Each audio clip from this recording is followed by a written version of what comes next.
What's up, guys, and welcome back to All the Things I Love with Lenny Love here on Lifting Love. Crazy, the name just connects. I hope you guys are doing great. I do apologize for the scheduling. It was just a busy week. Worked a different day this week than I usually do, but next week we'll be back on Wednesdays. So hopefully, you know, you stay tuned. You tune in regularly. This is a one-off. My bad. All right.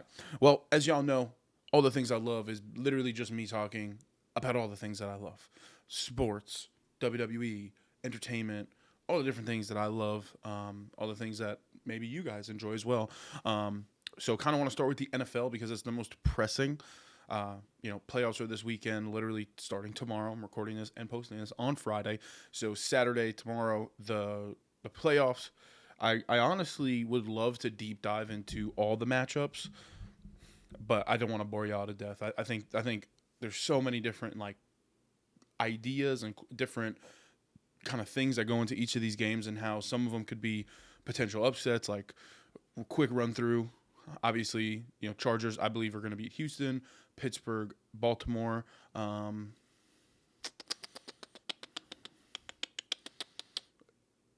really the Rams in Minnesota. Those are really kind of the only upsets.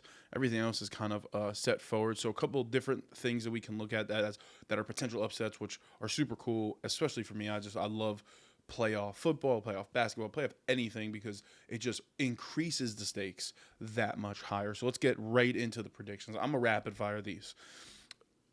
Chargers, Houston. I believe the Chargers are gonna win. Baltimore, Pittsburgh. I believe that Baltimore is going to win. Broncos, Bills. I believe that the Bills are going to win. I think that is going to be the biggest blowout of the playoffs. Philadelphia, Green Bay. Easy game by Philadelphia. Tampa Bay, Washington. If Jaden McDaniels, I don't know why I keep calling him Jaden McDaniels. I don't know why I want to keep calling him Jaden McDaniels. It's Jaden Daniels. Jaden Daniels is a phenomenal rookie quarterback, but Baker Mayfield's having one hell of a year. So I want to see Tampa Bay win that one, and I believe that I want to go Minnesota. I really do. Just for the story, I would love to go Minnesota, and hopefully get that Lions Vikings matchup again. So that'll leave us Baltimore Bills going up against the Chargers in Kansas City. And then I'm talking about the second round. And then it would be Lions, Vikings, if my picks are right. And then it would be Philadelphia, Tampa Bay rematch of last year. Oh, spoiler alert. So, yeah, just really quick rapid fire through those. I think the NFL season has been great. I think there's a couple things that, as I was talking about, upsets. Pittsburgh, I believe, beat Baltimore earlier in the season. So that is definitely an upset alert. Houston hasn't been playing the best football as of late. Even the Broncos have been playing some really good football, but you're going up against a Josh Allen who potentially is MVP Josh Allen right now. So it's gonna be a tough game to do. Jordan Love, I would have liked Green Bay a little better. Still wouldn't have picked him over Philadelphia. But Watson looks like he tore his ACL, I believe it was, something in his knee. So praying for his quick recovery on that. But and then Washington plays really all just comes down to Jaden Daniels. If Jaden Daniels plays like the quarterback he could be, and the defense holds tight, I believe Washington could win that game. But I just really like Baker, and I love the story that he's got. And obviously, I don't see them going to the Super Bowl, but I definitely see second round. That would be pretty cool. Maybe even an NFC Championship game. That'd be pretty cool. I do want to give my predictions for the Super Bowl, so there's no oh, well, he's just on the bandwagon. I've been on the bandwagon for 2 years now. Kansas City is going to three-peat. I love history. I'm such a big history guy. I would love to see the Kansas City Chiefs do a three-peat for a couple reasons, but most importantly, love the history behind it. Secondly, I think it kind of solidifies Mahomes, and not even just Mahomes, but Mahomes, Kelsey, and Andy Reid as some of the all-time greats of the NFL. So just love seeing history being made, records being broken. That's why I was so upset last week when Philadelphia didn't let Saquon Barkley go for the rushing touchdown, not the rushing touchdown, rushing yards, season record.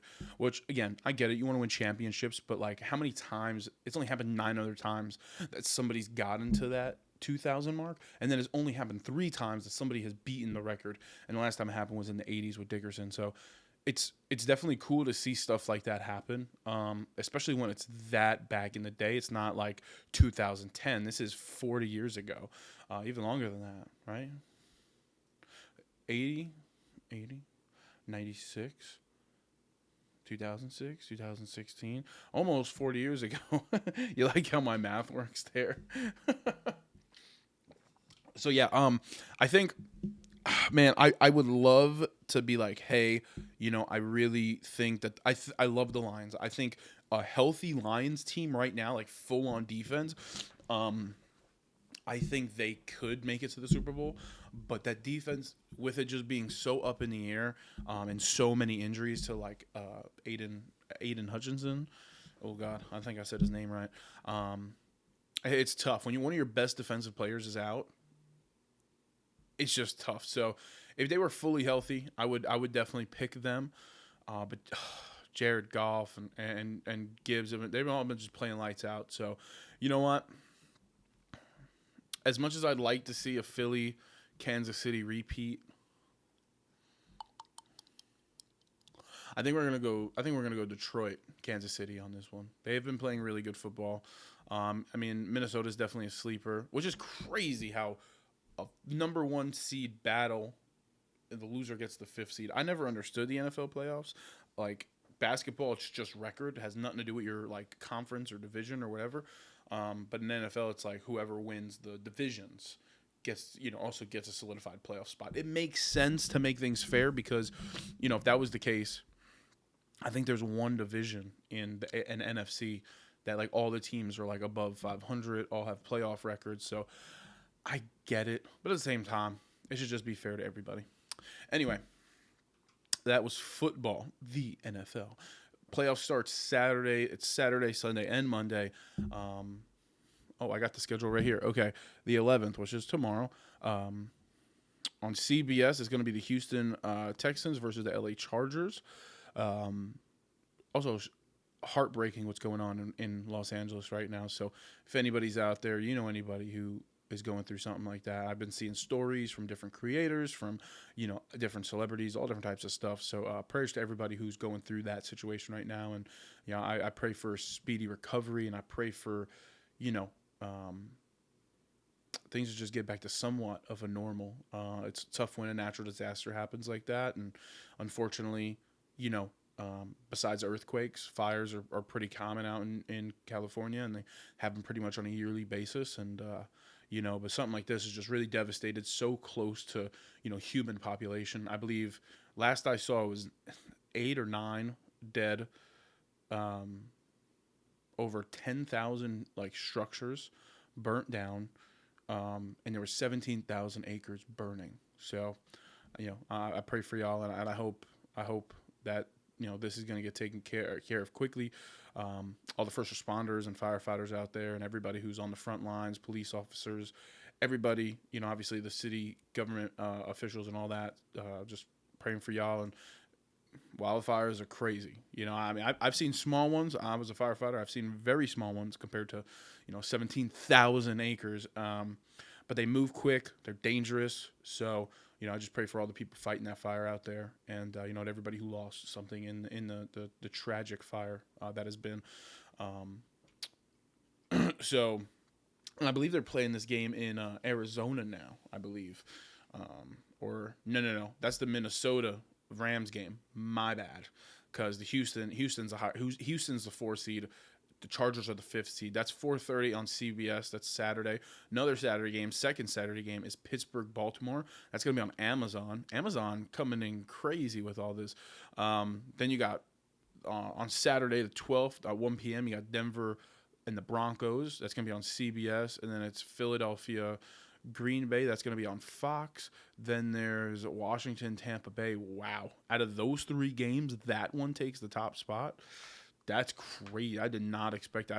I thought it'd be Green Bay and Philly at the primetime spot. But anyway, primetime, Washington, Tampa Bay, and then on Monday the wild card, like I said, changed from Los Angeles to Arizona. That's going to be the Minnesota Vikings versus the LA Rams. So, good luck to everybody, and let's go Chiefs.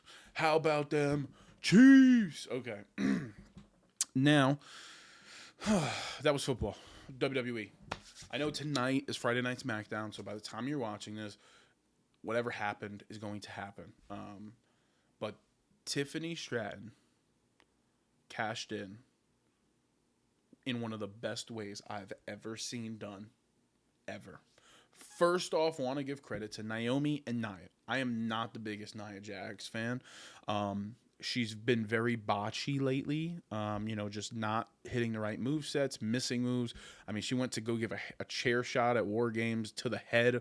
It's like she forgot that they don't do headshots anymore. Not personally, not personally my favorite women's wrestler, but when I tell you, as much of a critic as I just seem to be towards her, her and Naomi put on what might go down as the best women's match of 2025. And it was the first SmackDown. Let me say that again. Naomi and Nia Jax probably put down the best fight, the best match in SmackDown for 2025. It was a fantastic match. Counter after counter, finish. It was very, very good. It was the best Nia Jax match I've ever seen. So shout out to both of them. But then having, the fake cash in, as she goes to cash in, Lecrae, whatever her name is, comes out and whatchamacallit. Sorry, I'm getting some. My feed is messed up on here. Oh, it came out. That's why. So as she's doing that, the other girl, I can't remember her name. Anyway, she's distracting the ref because she doesn't want Tiffany to cash in. I'm on the edge of my seat. I'm like, holy crap, what's going to happen? Tiffany then throws the referee over the barricade, hits Naomi in the face. Nia Jax hits their finisher, pins her, 1, 2, 3, and now it's like, oh my goodness, it was just a setup. This is the coolest thing ever. Like, they're all back together. Everyone's a happy family. She goes, hey, Nia, go attack Bianca Belair. Bianca Belair's in the corner helping Naomi, and then she goes to do her finisher, which is where she climbs up on the rope, and then Tiffany just hits her in the back with the briefcase. Bianca Belair hits oh my God, it's not an Oblivion. Oblivion is Liv Morgan. Oh my God, it's called. It's gonna bother me so much. Bianca Belair finisher name. The KOD. I knew it was called something. The KOD, and then Tiffany grabs her out of the ring, and then she goes, I want to cash in the Money in the Bank. It was literally like, I was like, oh my God. Oh my God. Oh, this is really happening. And she did the prettiest moonsault, and oh my, it was one of the best cash-ins that I've seen in probably since arguably the greatest cash-in since Seth Rollins' heist of the century at WrestleMania 31. Might have been 31. Yeah, when he cashed in on Brock Lesnar and Roman Reigns. That was such a good cash in, and for it to happen on a SmackDown is unbelievable. Super happy for Tiffany Stratton, very deserving WWE's Women's Champion. I love her. Honestly, I love her whole moveset. I think she's a fantastic wrestler. Super young, has a lot of longevity in the company, but now it's like not in the company, longevity to go in her career in the company. But now it's like, who is she gonna fight? You're not putting her up against Nia Jax. You're not putting her up against that LeRae girl, because that would not be a good match. So it's kind of like, are you putting her up against Bianca? Is there some bad blood there?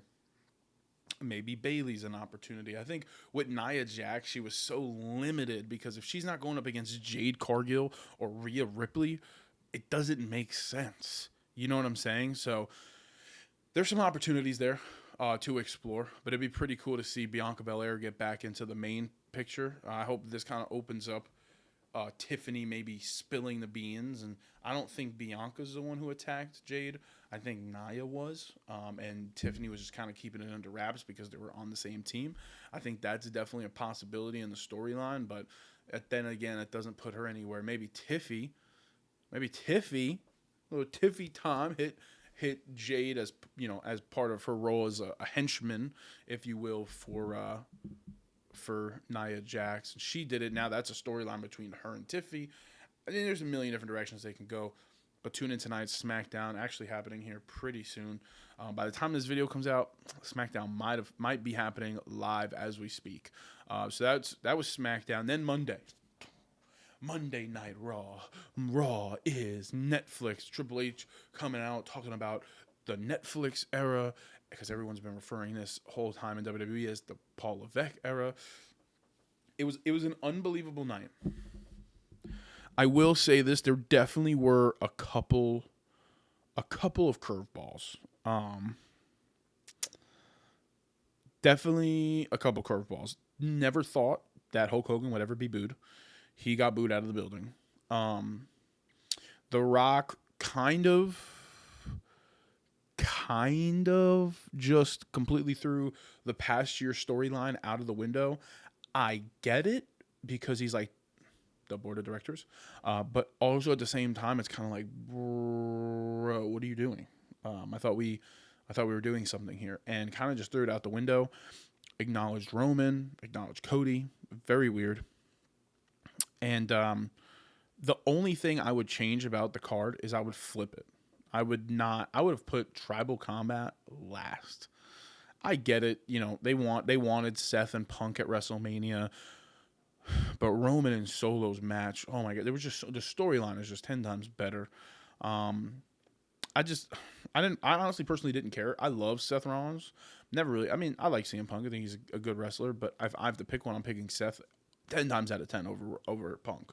But to me, the story wasn't interesting enough to where it's like, this is deserving to be the main event, in my opinion. Again, just one man's opinion. Even Rhea and Liv could have been the main event, but with all the storyline and especially how it ended, they should have put Tribal Combat last, in my opinion. If I'm booking it, that's how I'm doing. But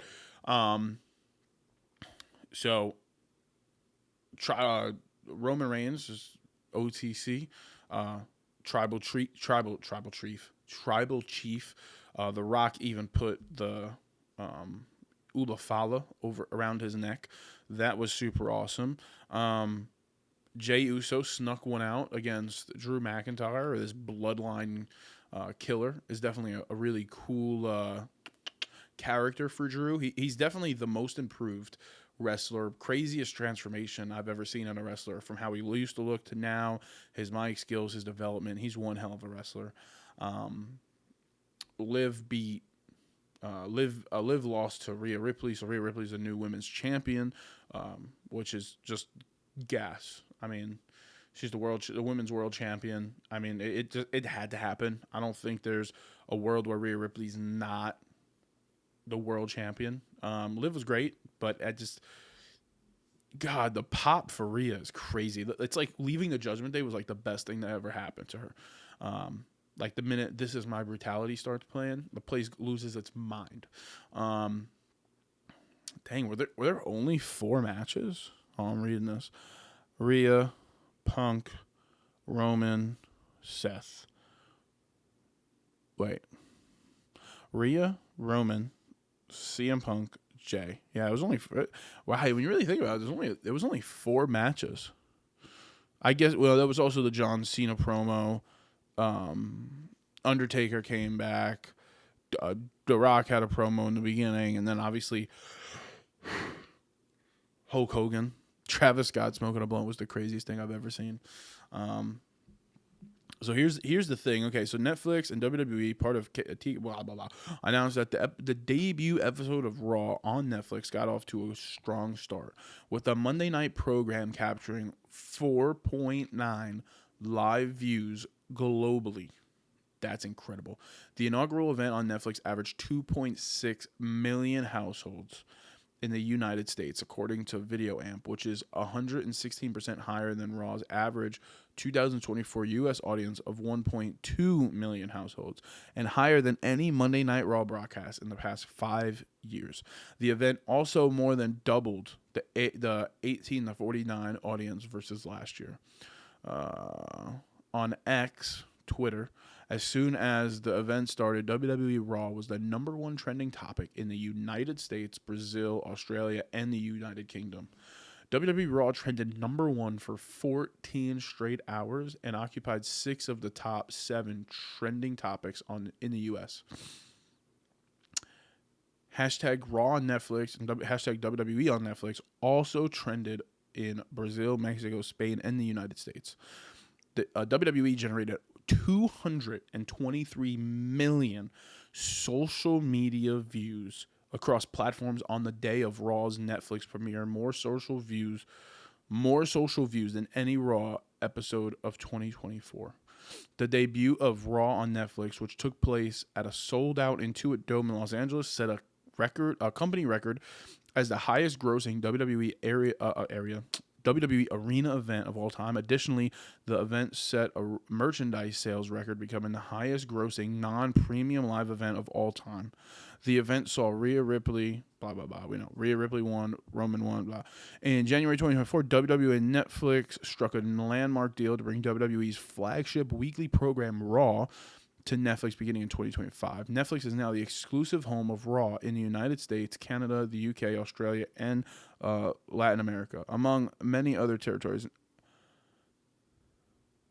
Netflix is also the exclusive home of SmackDown, NXT, archive content, and all WWE premium live events, including WrestleMania, Royal Rumble, and more in most... Oh, I was like, damn, I thought they still had the Peacock deal. So basically...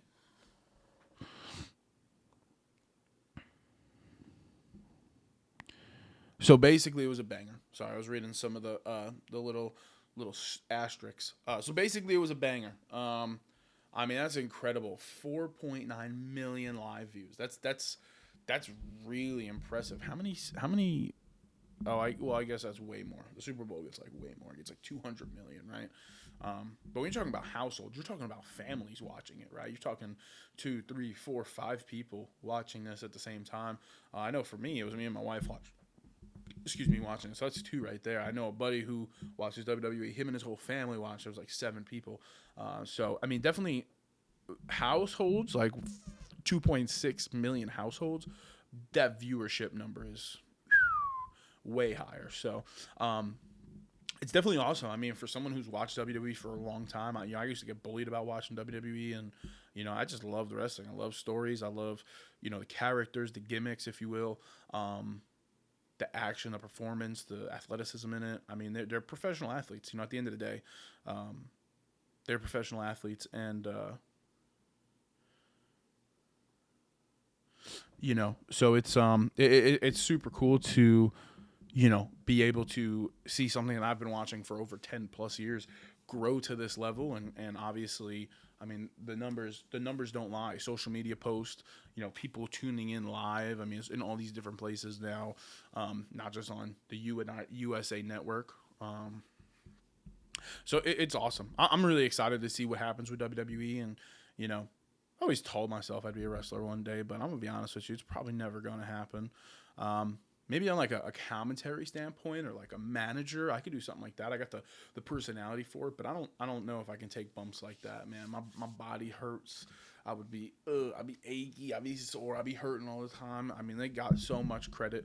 I mean, literally after I record this episode, I'm going to watch SmackDown. So if that puts it in perspective, I love it so much. Another wrestling thing, went to my first indie event this past weekend. If those of you that don't know what an indie event is, it is an independent wrestling event. Holy crap, was it so good. Shout out to all the talent out there. ACCW. Yeah, it was so good. I honestly thought it was just incredible. The heckling in the crowd, the cheering, the booing, the chants. It was incredible. It just really made me, I just love wrestling in general. So that's WWE. What else I got on here? I have a whole list. Uh, Beast games. Before I get into Beast games, let's talk about some movies. Okay, I've been watching a couple movies lately. If have y'all seen Red One? It is an incredible movie. Okay, this is not a paid advertisement. Nobody paid me to say this. It was a good movie. I saw it one day and I was like, oh, let me click on it, and I was like, dang. I was like, oh, it's a really good movie. I laughed. I was like, I was like a roller coaster. It was all over the place. I was laughing. I was like, oh, this is serious. Like, it's about to get crazy. And I'm laughing again. And like, it was a really good movie. If you haven't gone to see it, God, why can't I think of his name? Chris Evans. Is that his name? Golly. Oh, it's not telling me the actors in this. Chris Evans, Dwayne Wade. Oh my God, I am not okay right now. I'm exhausted at this point. It's been 1 week. It's been one hell of a week. Dwayne Johnson, The Rock, Chris Evans, J.K. Simmons, Lucy Liu. Who was the other one? Oh, Boney Hunt was in it. There was one other person I thought was a big shot. I guess not. The cast was honestly super crazy. Super good movie. Definitely should go watch it. I believe it's only on Amazon. I believe it's only exclusively to Amazon. And then Carry On. Have y'all seen Carry On? Carry On was such a good movie, and it was so cool to see Jason Bateman as a heel, as like a villain. I know I say heel, in wrestling terms, but as a villain, it was definitely super cool to see him in that role. Apparently, my wife was telling me that he has been in other roles, that he's been a bad guy. I've never seen one. I've only ever seen him as like the main funny guy. Obviously, he did a lot of comedy movies and stuff like that. Horrible Bosses, I believe he was in. Just so many great movies. And the cast was crazy. I haven't seen Dean Norris in a very long time. And he just popped out of nowhere. And then Theo Rossi, another great actor. And then the guy who played Ethan was fantastic as well. So Carry On. If you have not seen Carry On, go watch it. It's available on Netflix. Again, these are not paid advertisements. These are just me telling you genuinely good movies that are out right now. I believe I just heard that Captain America. I don't want to lie to y'all. I'm gonna look this up. Also a huge Marvel guy. Captain America. I don't know why we're talking about movies, and it just made me think. Brave New World. This is the one without Chris Evans. This is with Anthony Mackie. Anthony Mackie up as Captain America, which is awesome. Love Anthony Mackie. I don't know how you go from losing a rap battle at Eminem and 8 Mile to being the hero in the world, but that's a whole nother story. Now everybody from the 313, put your mother hands up and follow me. Yeah. Now as he stands tough, this guy's a gangster. His real name's Clarence.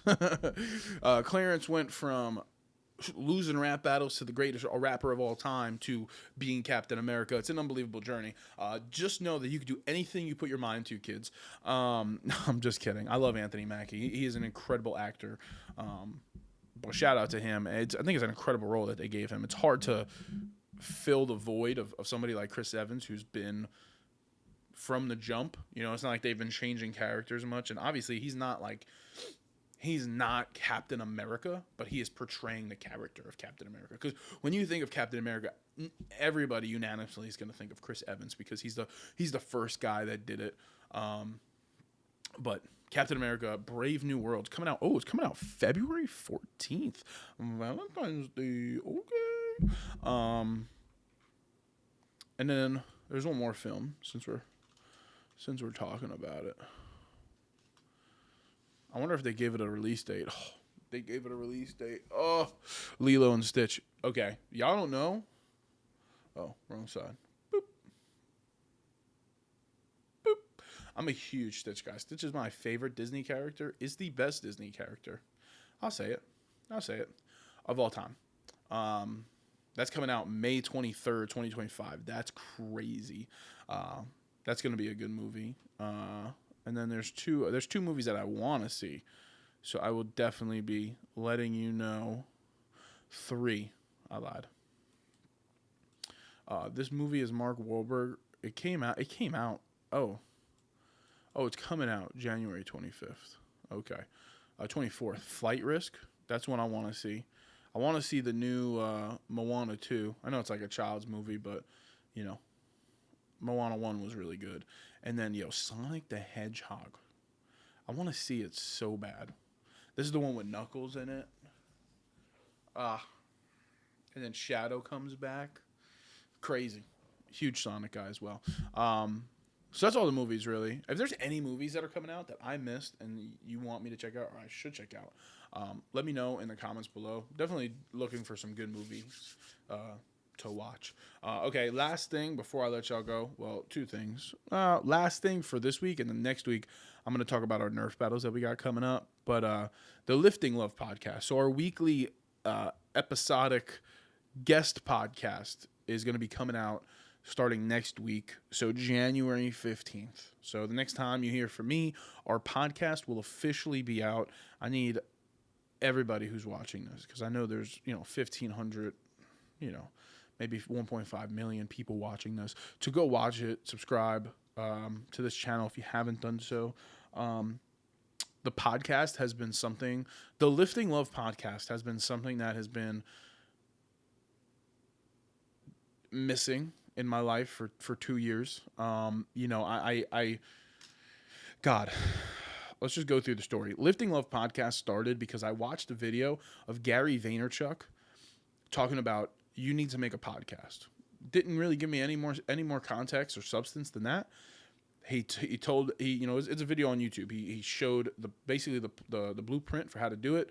I literally grabbed my phone, downloaded an app called Anchor, opened Anchor, and literally just went, "Hey guys, welcome to the Lifting Love podcast. You are awesome." In the back of a fire truck, I was a volunteer firefighter. I was in the back of the fire truck speaking just motivational and positive thoughts and positivity. Then it kind of transpired into me having guests on, and then with those guests coming on, it just led to more people, more doors. We did over 150 episodes, had about 40, 50, 60 guests on. I can't even remember the number. I just know it was over 50, but it was only audio. And I've wanted to do video podcast for so long. Never had the knowledge. This is 2020. This is 5 years ago. Never had the knowledge. Never knew how to do it.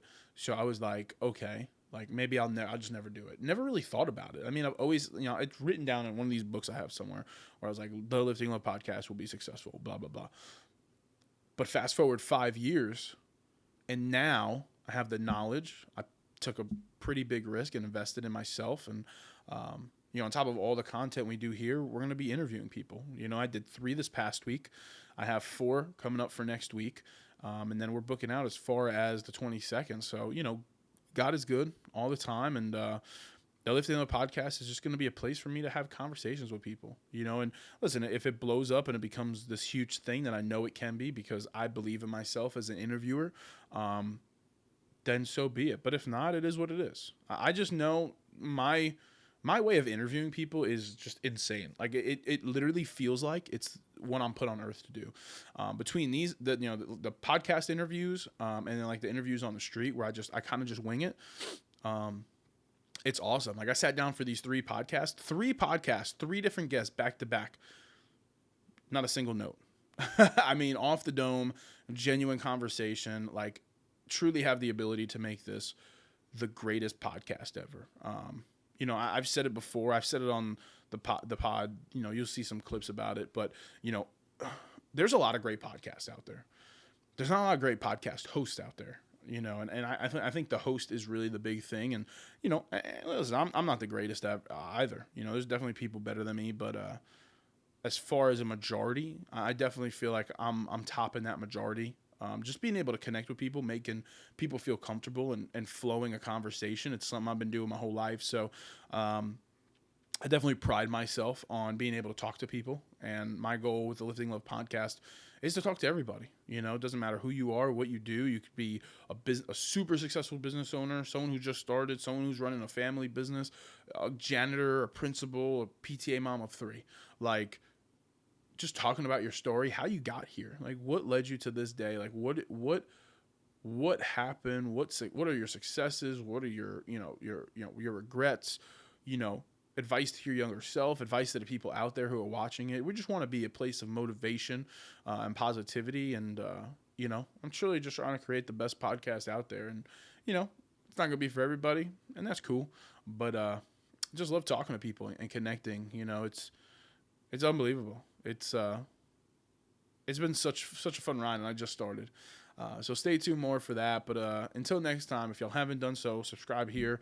We're going to be rebranding soon, so don't mind the Lifting Love Reacts name. It's going to be Lifting Love Incorporated on everything. Lifting Love INC. And because we're going to put everything in our main thing. Like, we're going to put all of our energy towards the YouTube channel and just having one YouTube channel instead of trying to manage 6 or 5, reacts, podcast, Lifting Love, this. Everything's just going to be Lifting Love Incorporated because it's so much easier to do everything on one platform, organize it a little better so people can find what they need. But we're definitely excited. So Lifting Love Incorporated coming very, very soon. Maybe even happening by the time you watch this. But until next time, there's only one thing you can do. Subscribe, like, comment, share this. Comment who your favorite wrestler is. Comment your favorite movie you watched last year. Comment your favorite movie you're excited to see this year. Comment who's going to win the Super Bowl. Comment all the things you love. But until next time, there's only one thing to do other than all the things you just did, and that's lift, love, crush hate. We out.